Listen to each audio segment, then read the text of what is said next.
Hello, I'm going to be discussing some of the new drugs that have come out just in the last few years, discussing their mechanisms of action, and also discussing in a real-world sense what we might expect from them in terms of tolerability. I'm also going to briefly touch at the end on some of the drugs that are currently in development and that we hope to see come to market in the next few years. Rufinamide is the first drug that I'm going to discuss.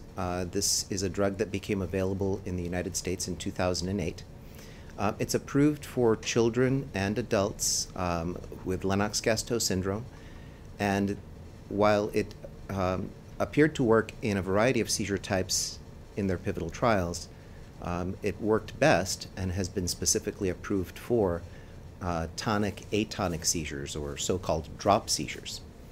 It does appear to have a novel mechanism of action in that it stabilizes sodium channel activity to some extent, but we don't really know how this drug does that at this time.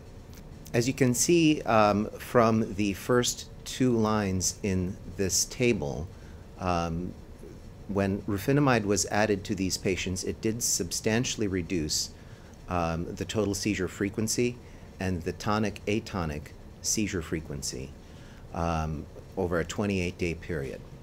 But as I said, it really worked particularly well for those tonic-atonic seizures. These are the catastrophic seizures that folks have where you often see them wearing a helmet to protect themselves from the injuries they can have. They did a long-term follow-up of this drug, and they found that it had sustained efficacy for up to 3 years. Common side effects that were reported included somnolence and nausea and fatigue and dizziness, a lot of the things that we tend to see with a lot of the epilepsy drugs. What we've found out since its launch is that it does have a significant interaction with valproate, and that will slow down the metabolism of rufinamide. And so we need to think about that when we use this drug because it can cause tolerability problems. It's also interesting that the titration that was used in the study is probably far too fast. And what we've seen clinically in the last 3 or 4 years is that we really need to escalate these doses much more slowly to see good tolerability with this drug. Lacosamide was the next drug approved in the new drug era in 2009. It's approved as an add-on for partial onset seizures in adults. It also has a novel mechanism of action, as alluded to by Dr. Goodall previously. This is a drug that appears to enhance the slow inactivation of voltage-gated sodium channels. This drug was tested in a pretty refractory patient population. 85% or so of the patients who entered these studies were already on 2 or 3 drugs, and this was the 3rd or 4th drug added, and we still saw some degree of benefit. A lot of these patients were having 20 or more seizures per month, and many of them had tried 7 or more drugs before entering these trials. When we look at these types of graphs where we look at median percentage reduction in seizures or 50% responder rates, it's very common with the epilepsy drugs to see a response over placebo in the range of about 20 or 30%. And that's probably, as a general statement, true for most of the drugs that we use. I think that it's important when we look at these studies to also look at who the patients were that went into the studies in the first place. And one of the things that I think is unique here is that they did include some of those tougher patients, but we're still seeing that same 20 to 30% response over placebo with the higher doses of the drug. The drug appears to be well tolerated. Dizziness is really the major thing that most people tend to complain about when they start this drug. And this seems to be particularly prominent when the drug is added to the traditional sodium channel drugs. So the way I explain it to my patients is that yes, it's a new drug and it works in a new way, but it targets that same voltage-gated sodium channel. And if you're attacking that voltage-gated sodium channel in 2 ways simultaneously, you're really going to do a good job of shutting it down. And that's where we start to see some of these side effects like dizziness emerge. They also have done some long-term follow-up studies up to 5 years, and the drug appears to be reasonably well tolerated and has a good retention rate over that longer period of time. Up to this point, there have been no drug interactions reported with this drug. The next drug I'm going to talk about is vigabatrin. It also was approved in the United States in 2009, but this is not really a new drug. This is a drug that's been available worldwide for over a decade. It's just new to the United States.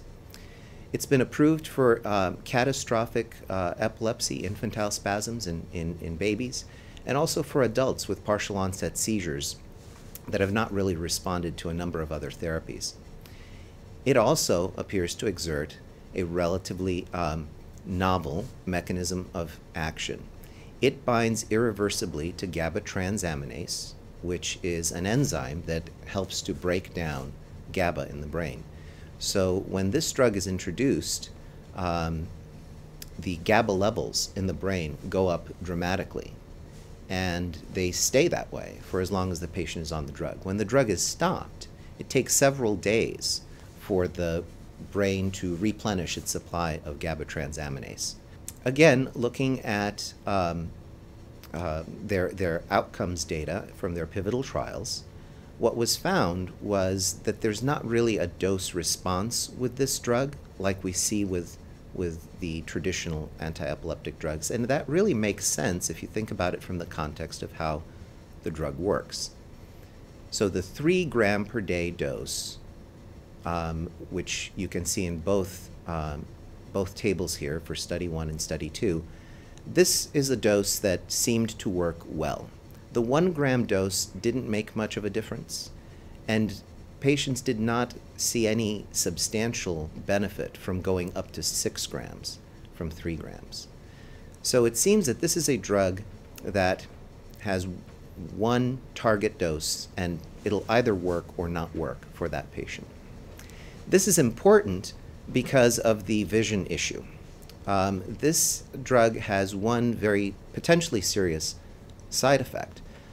It can cause a loss of peripheral vision, and this can be a permanent effect. It does not happen to everyone. It happens to about 1/3 of the patients who go on the medication, and it evolves slowly over time. So it affects the most peripheral vision first, and you may not even notice that you're having a problem for many months. There have not been any reported cases of a vision impairment in patients who've been treated with this drug for 9 months or less. Most of these issues emerge later in the therapy.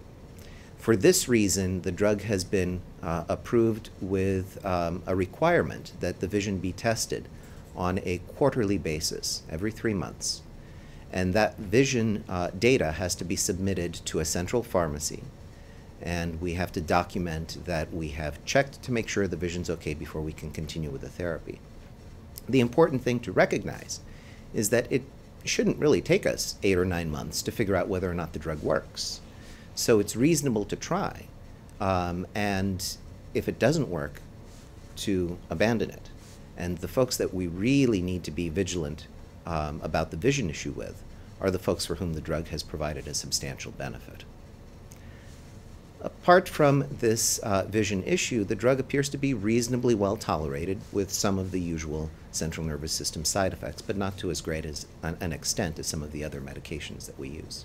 Most recently, clobazam has been approved in the United States, and again, this is not really a new drug. Worldwide, the drug's been available for quite a long time.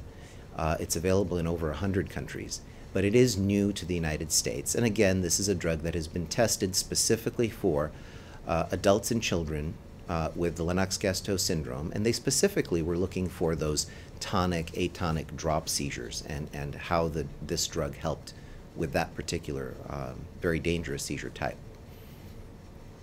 This drug is a benzodiazepine, so it's a cousin of drugs like diazepam and lorazepam. But it's a slightly different benzodiazepine. It has a slightly different chemical structure. It's a 1,5 benzodiazepine as opposed to a 1,4 benzodiazepine. This drug was developed with the hope that it would offer a lot of the same benefits that other benzodiazepines do without as many of the side effects, not as much somnolence and not as much sedation.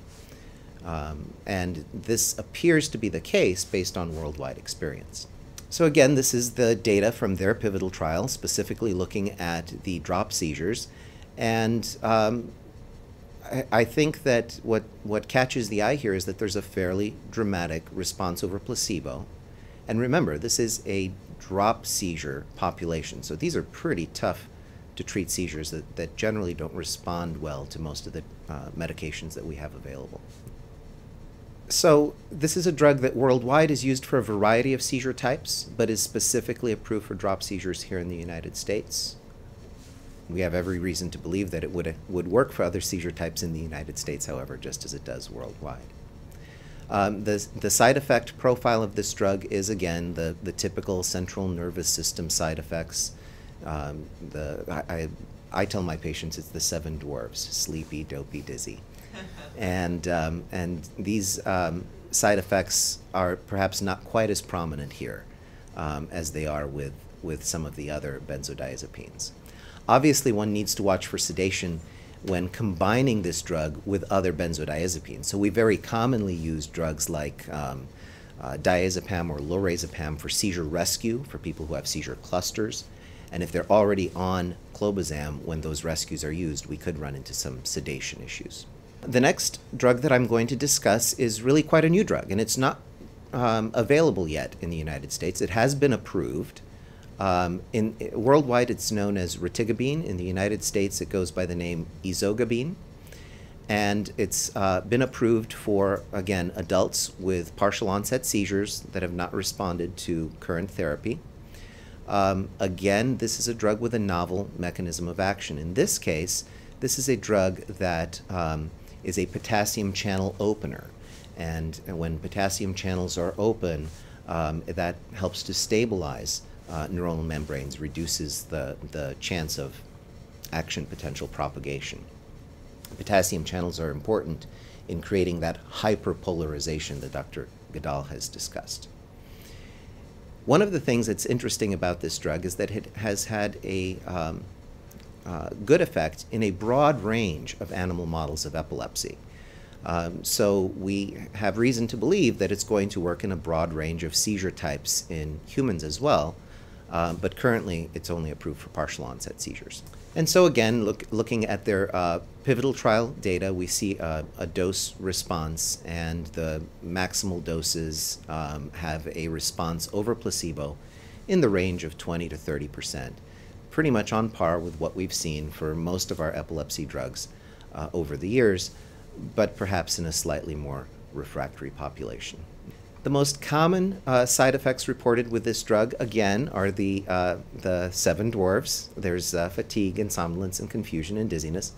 There is one adverse event of special interest. About 2% of the patients who were treated with this drug in their pivotal trial developed urinary retention, and a few of them actually required catheterization. And so this is going to be watched very, very closely as this drug becomes available and is used more broadly. This is also a drug that is affected by hepatic enzyme-inducing drugs, particularly the first-generation anti-epileptic drugs, can lower the serum levels of this drug. We believe that this drug is going to be available sometime in the next few months.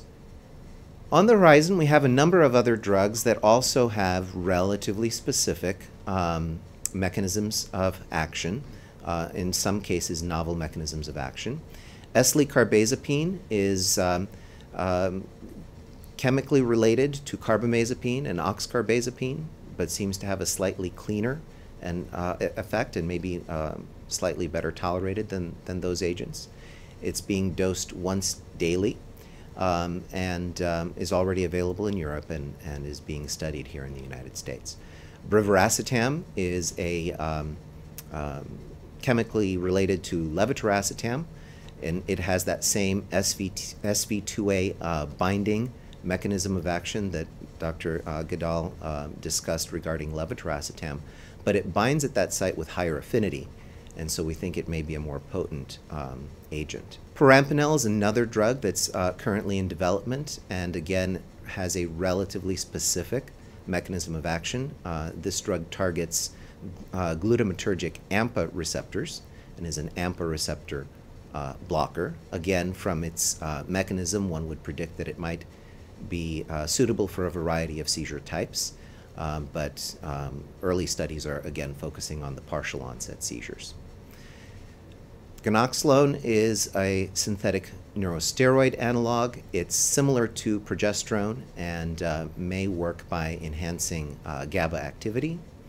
And stiripentol is a drug that was disappointing in adult patients, but has been approved in Europe for severe myoclonic epilepsy in infants, and it possibly works by enhancing GABA activity. So in summary, this is an exciting time for drug development. We have a lot of new drugs that are coming out. A lot of these mechanisms of action are either new mechanisms of action or they're more specific mechanisms of action. If we look at some of the older drugs, they have multiple effects, whereas these seem to be a little bit more targeted. I think that that's probably something that we're going to see moving into the future as well, as some of our new drugs become older drugs and become available as generics. It's difficult for a company to bring something new and expensive to the market unless it has something to offer above and beyond what we already have. It either needs to work better or it needs to be better tolerated. Otherwise, it's not likely to have much success. And the emergence of all these new mechanisms of action also is intriguing in that it opens the door to a re-exploration of the concept of rational polypharmacy that Dr. Stern is going to be discussing.